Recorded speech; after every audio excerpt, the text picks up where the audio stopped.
Hello everyone, welcome to iExamBee। स्वागत है आप सभी का iExamBee के इस प्लेटफॉर्म में to make your preparation 50% faster. मेरा नाम है कैलाश तिवारी। और दोस्तों, UIICL जो एक और अच्छी अपॉर्चुनिटी है इंडिया के जो इंश्योरेंस सेक्टर है उसकी एक लीडिंग कंपनी, उसमें जॉब की एडमिनिस्ट्रेटिव ऑफिसर, जो कि स्टार्टिंग हम कह सकते हैं रैंक होती है ऑफिसर कैडर में इंश्योरेंस सेक्टर में, वहाँ पे ये रिक्रूटमेंट है। स्पेशलिस्ट प्लस जर्नलिस्ट दोनों टाइप की वैकेंसीज है। मतलब जर्नलिस्ट मतलब जहाँ पे कोई भी ग्रेजुएट एलिजिबल है, स्पेशलिस्ट क्योंकि वो स्पेशलिस्ट फंक्शन होगा और वहाँ पे स्पेसिफिक ग्रेजुएशन या फिर एजुकेशनल क्वालिफिकेशन की रिक्वायरमेंट होती है। इस बार जो वैकेंसीज अगर आप देखेंगे वो 200 है। अब इंपॉर्टेंट क्या है, लास्ट डेट है इसकी फॉर्म फिल करने की 5 नवंबर। सो दोस्तों, इसको आपको ज़रूर फिल कर लेना है। बहुत डिले नहीं करना है। ये नहीं सोचना है कि जब एक्सटेंड होगा हम फिर करेंगे, क्योंकि कोई भरोसा नहीं है एक्सटेंड होने का। हो भी सकता है, नहीं भी हो सकता है। यहाँ पे एक चीज़ फिक्स है कि जो डेट ऑफ एग्जामिनेशन है वो 14 दिसंबर है। तो कितना एक्सटेंड होगा ये अब आप समझ ही सकते हैं। तो लास्ट डेट है, आप फॉर्म ज़रूर फिल करें। जिसने अभी तक नहीं किया है, सोच रहे हैं, तो ज़रूर फिल करें। 15 अक्टूबर को ये नोटिफिकेशन आया था या रजिस्ट्रेशन स्टार्ट हुआ था। 5 नवंबर इसकी लास्ट डेट है। एग्जामिनेशन डेट यहाँ पे ऑलरेडी मेंशन की है 14 दिसंबर। ये इंपॉर्टेंट है। 14 दिसंबर आप देखिए, लगभग लगभग आपके पास 40 डेज बचे हुए हैं और इसी 40 डेज में आपको ये बहुत अच्छे से प्रिपेयर करना है। वैकेंसीज की बात करेंगे तो एडमिनिस्ट्रेटिव ऑफिसर जर्नलिस्ट पोस्ट पे 100 वैकेंसीज है।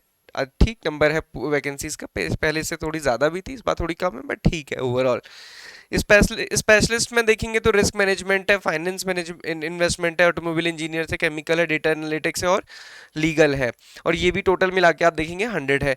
फाइनेंस एंड इन्वेस्टमेंट में इस बार आप देखेंगे कि यहाँ पे BCom M Com स्टूडेंट्स भी एलिजिबल होते हैं। तो डेफिनेटली ये एक अच्छी अपॉर्चुनिटी अगेन होती है उन सभी स्टूडेंट्स के लिए, गवर्नमेंट जॉब के लिए। ये क्यों अच्छी जॉब है, उसमें एक सबसे बड़ा फैक्टर आता है सैलरी। यहाँ पे आप देखेंगे 88,000 की ग्रॉस सैलरी होती है, जो कि मेंशन्ड है। 75,000 के अराउंड सैलरी आपकी इन हैंड सैलरी आपको मिलती है। सो डेफिनेटली ये अच्छी अपॉर्चुनिटी है दोस्तों। इसके अलावा जो होते हैं बहुत सारे बेनिफिट्स हैं। सबसे बड़ा बेनिफिट ये है कि बैंकिंग और इंश्योरेंस को आप कंपेयर करेंगे। बैंकिंग में कस्टमर डीलिंग बहुत ज़्यादा होती है। सुबह से शाम तक कस्टमर आपके साथ में खड़े हुए हैं या फिर उनके काम आपको करने हैं। यहाँ पे भी डेफिनेटली कस्टमर के काम करने हैं, बट वहाँ पे ऐसी कोई लाइन नहीं लगी होती है। 5 डेज वर्किंग होती है, जबकि बैंक में आप देखेंगे ऑल्टरनेट वीक जो सैटरडे होते हैं वो ऑफ होते हैं। तो इसलिए ये अच्छी एक अपॉर्चुनिटी है। एलिजिबिलिटी आप देखेंगे, जर्नलिस्ट पोस्ट जिसमें 100 वैकेंसीज हैं, उसमें सारे ही ग्रेजुएट्स एलिजिबल हैं। लीगल के लिए आपके पास लॉ ग्रेजुएशन होना चाहिए, है ना। और साथ ही साथ आप देखेंगे फाइनेंस एंड इन्वेस्टमेंट में CA या फिर BCom विद 60% मार्क्स या फिर M Com, कुछ भी अगर इसमें से है तो आप एलिजिबल हैं। तो BCom और M Com स्टूडेंट्स के लिए ये डेफिनेटली अच्छी अपॉर्चुनिटी है, क्योंकि अदरवाइज हमने देखा है फाइनेंस में जनरली वो MBA या फिर PGDM PGDBM मांगते हैं, बट यहाँ पे इन्होंने सिर्फ BCom M Com मांगा है। जैसे आज सुबह ही हमने बात की थी, NFL का नोटिफिकेशन आया है, नेशनल फर्टिलाइजर लिमिटेड का। वहाँ पे जो एलिजिबिलिटी है, वहाँ की एलिजिबिलिटी है CA या फिर MBA PGDM PGDBM in the financial management या फिर फाइनेंस में। एग्जाम पैटर्न की यहाँ पे अगर हम बात करेंगे तो जर्नलिस्ट के लिए जो एग्जामिनेशन पैटर्न है वो क्वांटिटीज इन इंग्लिश, GA और कंप्यूटर अवेयरनेस है, जिसमें 250 मार्क्स के ये रहेंगे और 200 क्वेश्चन यहाँ पे रहने वाले हैं। सेक्शनल कट ऑफ है, वो आपको क्लियर भी करनी है। सेक्शनल टाइमिंग भी है। स्पेसिफिक जो सब्जेक्ट्स है, जैसे अकाउंट्स की हम बात करेंगे तो यहाँ पे एक एडिशनल सब्जेक्ट होगा। वो कौन सा होगा? जो अपना सब्जेक्ट है, प्रोफेशनल सब्जेक्ट है, उसके बेसिस पे यहाँ पे 60 क्वेश्चन इसके रहेंगे, 120 मार्क्स। तो आप देखिए यहाँ पे वेटेज किसका है? मैक्सिमम इसका। जबकि ये जर्नलिस्ट में आप देखेंगे तो यहाँ पे लगभग लगभग सभी का एक प्रोपोर्शन में दिया हुआ है। यहाँ पे आप देखिए रीजनिंग के केवल 25 क्वेश्चन रहेंगे, इंग्लिश के 40 क्वेश्चन है, क्वांट्स के 25 क्वेश्चन, GA के 20 क्वेश्चन है। जबकि यहाँ पे आप देखिए GA के 40 क्वेश्चन है। तो यहाँ पे जो मैक्सिमम वेटेज है वो प्रोफेशनल नॉलेज का है। आप देखोगे कि 250 में से 120, मतलब नियरली 50% जो वेटेज है वो सब्जेक्ट का है, इसलिए इंपॉर्टेंट। और ये सिंगल फेज एग्जामिनेशन है ना, सिंगल फेज है प्लस इंटरव्यू है।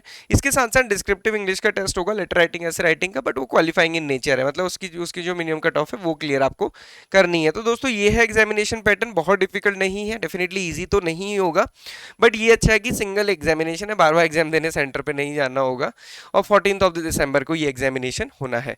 सो इसकी फाइनेंस और इन्वेस्टमेंट के लिए और नॉर्मल इन जनरल भी हमने आपको स्टडी प्लान दिया है, वो डिस्क्रिप्शन बॉक्स में आपको मिल जाएगा, आप उसको डाउनलोड कीजिए। सो दोस्तों हमेशा ध्यान रखिए कि जो सीरियस स्टूडेंट्स होते हैं वो प्रिपेयर करना पहले ही शुरू कर देते हैं, बट अगर आपने अभी फॉर्म नहीं फिल किया है तो आप ज़रूर सोचिए कि क्या इसका रीज़न रहा है अभी तक, और जो भी रीज़न रहा अभी फॉर्म ज़रूर फिल कीजिए और उसके बाद फिर पढ़ना अभी से शुरू कीजिए। वो पढ़ने को भी लास्ट दिन के लिए नहीं रखना है। कोई भी डाउट क्वेरी क्वेश्चन होता है तो आप हमें कनेक्ट कर सकते हैं, हमने और भी detailed video different different queries पे बनाई हुई है, तो आप उनको देख सकते हैं। So this is all for today. बहुत अच्छे से प्रिपेयर करें, फॉर्म ज़रूर फिल करें, और इसके कोर्सेज आपको हमारे पास मिल जाएंगे। एग्जाम भी में previous year paper mock test भी आपको मिल जाएंगे, सो आप एग्जाम भी को विजिट कर सकते हैं। This is all for today. Thank you watching for this video and have a great day ahead.